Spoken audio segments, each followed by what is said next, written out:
Assalamualaikum warahmatullahi wabarakatuh. Alhamdulillahi wahdah, sadaqa wa'adah, wa nasara 'abdah, wa 'azza jundahu, wa hazamal ahzaba wahdah. La ilaha illallah Muhammadur Rasulullah sallallahu alaihi wasallam, amma ba'da. Ya ikhwatalillah, alhamdulillahi rabbil alamin. Pada kesempatan kali ini saya akan mengkaji sebuah kitab yaitu dengan judul Mengenal Alam-alam Malaikat dan Tugas-tugasnya, di mana pada kesempatan kali ini adalah sebuah muqaddimah atau pendahuluan dari kitab tersebut. Bismillahirrahmanirrahim. Alhamdulillahi fatiris samawati wal ard, ja'ilul malaikati rusulan uli ajnihatin masna wa sulasa wa ruba', yazidu fil khalqi ma yasha', innallaha ala kulli syai'in qadir. Al-Fatir ayat 1. Artinya, segala puji bagi Allah pencipta langit dan bumi, yang menjadikan malaikat sebagai utusan untuk mengurus berbagai macam urusan, yang mempunyai sayap masing-masing ada 2, 3, dan 4. Allah menambahkan kepada ciptaannya apa yang dikehendakinya. Sesungguhnya Allah Maha Kuasa atas segala sesuatu. Salawat serta salam semoga terlimpahkan kepada Nabi Mustafa Sallallahu Alaihi Wasallam yang telah diturunkan Al-Quran kepadanya melalui malaikat Jibril dari Tuhannya yang Maha Agung. Wa ba'du, sesungguhnya telah datang penjelasan dalam surah Al-Baqarah ayat 285 sebagai berikut. Bismillahirrahmanirrahim. Amanar rasulu bima unzila ilaihi mir rabbi wal mu'minun kullun amana billahi wa malaikatihi wa kutubihi wa rusulihi. Al-ayah. Artinya, Rasul telah beriman kepada Al-Quran yang diturunkan kepadanya dari Tuhannya. Demikian pula orang-orang yang beriman, semuanya beriman kepada Allah, malaikat-malaikatnya, dan kitab-kitabnya, dan rasul-rasulnya.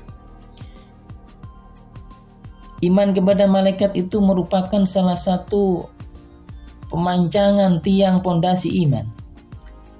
Telah berkata Al-Qail, sesungguhnya malaikat itu persoalan yang gaib. Sedangkan saya tidak mau beriman kecuali dengan sesuatu yang dapat saya rasakan maupun saya pegang. Saya berkata kepadanya, kami adalah termasuk orang-orang yang beriman. Kami beriman barang yang gaib, untuk itulah kami mendapatkan keuntungan yang agung atau yang besar. Bagaimana kami tidak beriman adanya malaikat pada Al-Quran? Padahal Al-Quran sendiri telah menjadikan nama mereka sebagai salah satu dari surah di dalam Al-Quran, yaitu surat Al-Fatir atau suratul malaikat. Sesungguhnya keberuntungan kalimat-kalimat yang terdapat pada ilmu dan amal itu tidak akan didapatkan kecuali dengan mendatangkan rumah-rumah yang terdapat di dalamnya pada pintu-pintu. Sedangkan untuk membuka simpanan-simpanan itu dengan kunci. Maka disinilah dapat disadari bahwa segala macam keberadaan itu dapat diambil manfaatnya berupa perasaan dan kemanfaatannya. Sedang untuk mengetahui segala sesuatu di balik keberadaan itu hanyalah dapat diambil dengan bukti-bukti akal dan ucapan yang sah yang ditunjukkan ketetapannya dari seseorang yang maksum, yaitu Rasulullah Muhammad SAW. Maka barang siapa yang meninggalkan iman hanya dengan alasan karena ia tidak bisa melihat atau menyentuh sesuatu yang diimaninya, maka sesungguhnya dia termasuk meninggalkan derajat kemanusiaan yang tinggi nilainya, kembali ke derajat hewan yang paling rendah.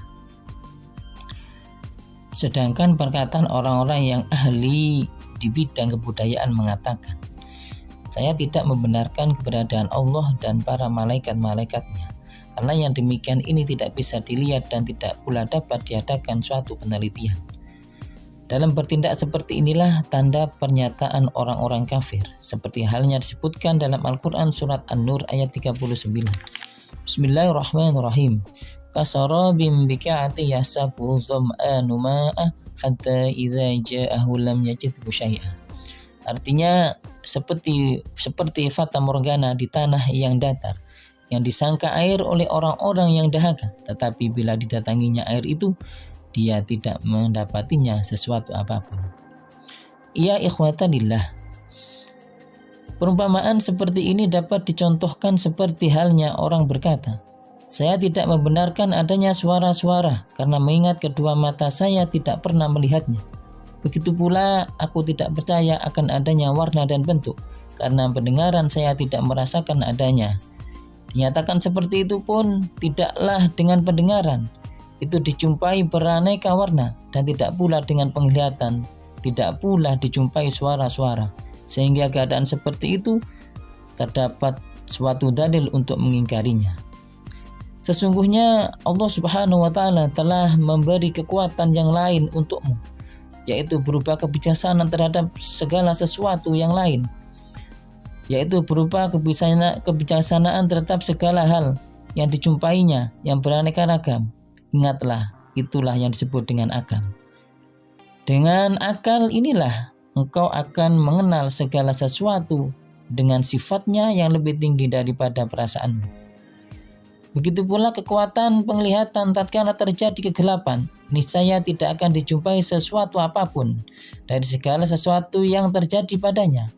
Nah, barulah apabila sinar telah datang, ia akan menjumpai nafsu-nafsu angkara murka dan sifat-sifat keraguan tentu akan menjadi berat untuk menyampaikan kecerdasan-kecerdasannya.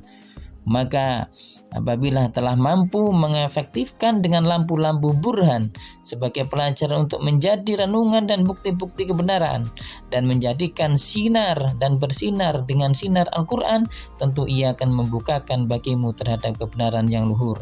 Seraya ia akan beriman dengan perkara yang gaib karena melihat firman Allah Subhanahu wa Ta'ala dalam Al-Quran surat An-Nur ayat 35. Yahdillahu linurihi man yasha, artinya Allah membimbing kepadanya cahayanya kepada siapa saja yang dia kehendaki. Ya ikhwatalillah, sesungguhnya pada suatu kali terjadi percakapan antara malaikat dan orang-orang Islam ketika berserikat pada hari peperangan Badar, dan malaikat pun dikala itu telah berselisih pendapat seraya berpaling. Sedang salah seorang dari mereka ada yang berbisik-bisik di telinga mereka, bukankah orang yang benar-benar beriman terhadap malaikat itu akan bertemu secara khusus? Ia datang sesuai keadaan mereka. Sesungguhnya keberadaan mereka itu dapat menghubungkan antara bumi dan langit, dan Allah telah mengutus para nabi-nabinya, maka tidaklah salah bagi mereka yang kita tidak kenal sedikit pun dari mereka. Ahli mufassirin dan muhaddisin untuk menerangkan sebuah kitab tentang keberadaan malaikat itu telah banyak didasarkan ayat-ayat Al-Quran dan hadis-hadis Nabi Muhammad SAW. Ya ikhwatalillah, demikianlah pembukaan dan kajian kita pada kitab mengenal alam-alam malaikat dan tugasnya. Mudah-mudahan menjadi ilmu yang barokah dan manfaat di dunia dan dunia akhirah. Wal afu minkum. Wassalamualaikum warahmatullahi wabarakatuh.